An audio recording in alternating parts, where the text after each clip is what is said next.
All right, here's a nasty story. China has police stations in the U.S. Police stations.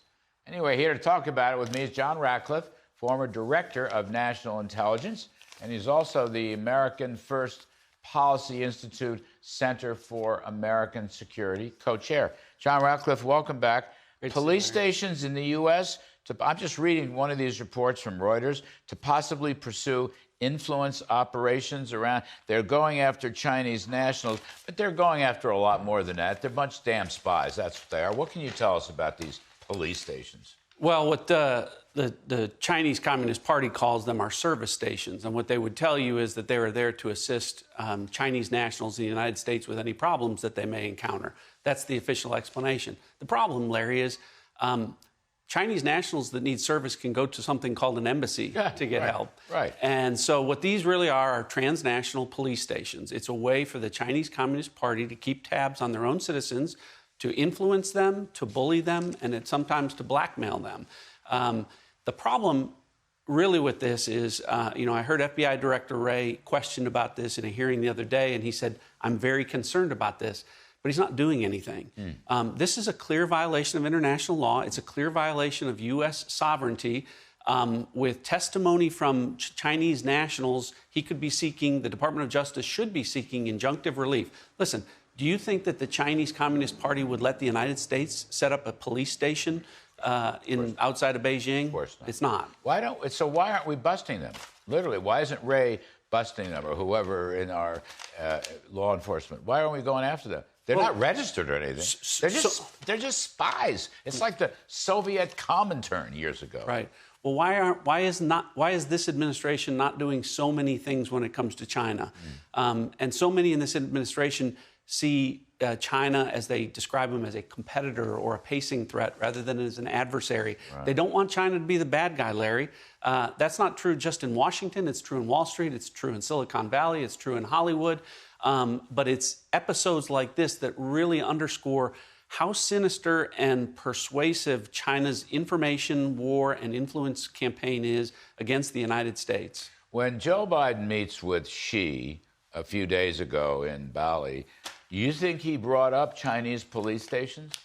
Well, it wasn't in the White House readout, along with a lot of other important things that I think should have been brought up with President Xi. One of those things that was not brought up, according to the White House readout, was the origins of COVID. And what you heard President Biden say was, well, I wasn't looking for confrontation with China. I got to tell you, Larry, on the issue of COVID, the first face-to-face meeting with the Chinese president and the American president since a virus in China, from China, killed 1 million Americans, he should have confronted the Chinese president. He should have confronted Xi Jinping on that issue. And I think that, again, it sort of underscores this administration's failure to address China as the existential threat that they are. Why haven't we kicked TikTok out of the U.S.? God, you think about police stations. Well, TikTok gives them personal information, direct line. ByteDance, which owns it, is an instrumentality of the Chinese government, of the Chinese Communist Party, and they have access to all the TikTok information. It's a popular social media thing. But we shouldn't allow that. This is a line into the guts of American individuals. Well, we shouldn't have done it. We shouldn't allow it. And as you know, Larry, when I was the director of national intelligence, I did the national security threat assessment for CFIUS on this the Committee on Foreign Investment in the U.S. on this very issue.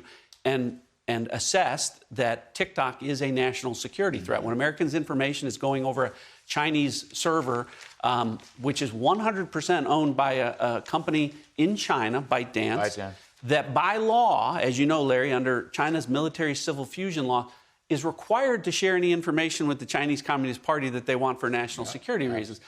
But to answer your question, why not? Well, why is the Biden administration saying, well, we should look at the issue of Elon Musk and Twitter as a national security threat? Because Saudi Arabia owns 4% of Twitter, as opposed to TikTok, which is 100% owned by a Chinese company controlled by the Chinese Communist Party.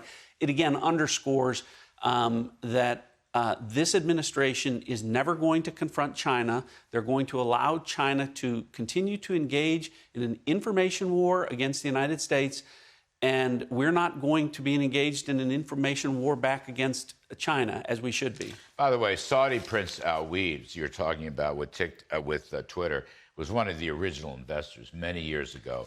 I mean, the Bidens hate Elon Musk. They don't want free speech, social media. They know that if Musk is successful, it was already spreading, I think, to places like Facebook and Google. Well, here's the thing, Larry. If Elon Musk was a national security threat, that should have been declared before billions and billions of dollars of contract were awarded to Elon Musk and SpaceX with our most sensitive national security technologies to partner in space. It's absolutely outrageous because it's political.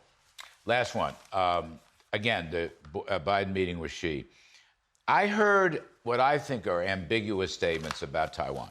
Biden says the existing one China policy is going to continue.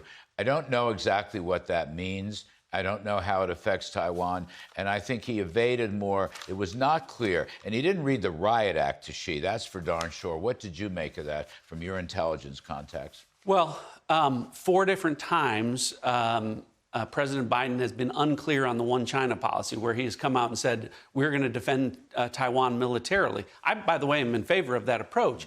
But 4 times the White House walked that back within minutes or hours of that taking place. So there is no clarity. And when you don't have a clear foreign policy, it projects weakness. There is ambiguity with respect to that. And my concern, and those in the intelligence community are concerned, is that a president who won't confront China on these issues, won't be clear in addressing these issues, is inviting Chinese aggression. John Ratcliffe, former DNI, Director of National Intelligence, thank you. It's a lot of stuff on the plate. All right, good night.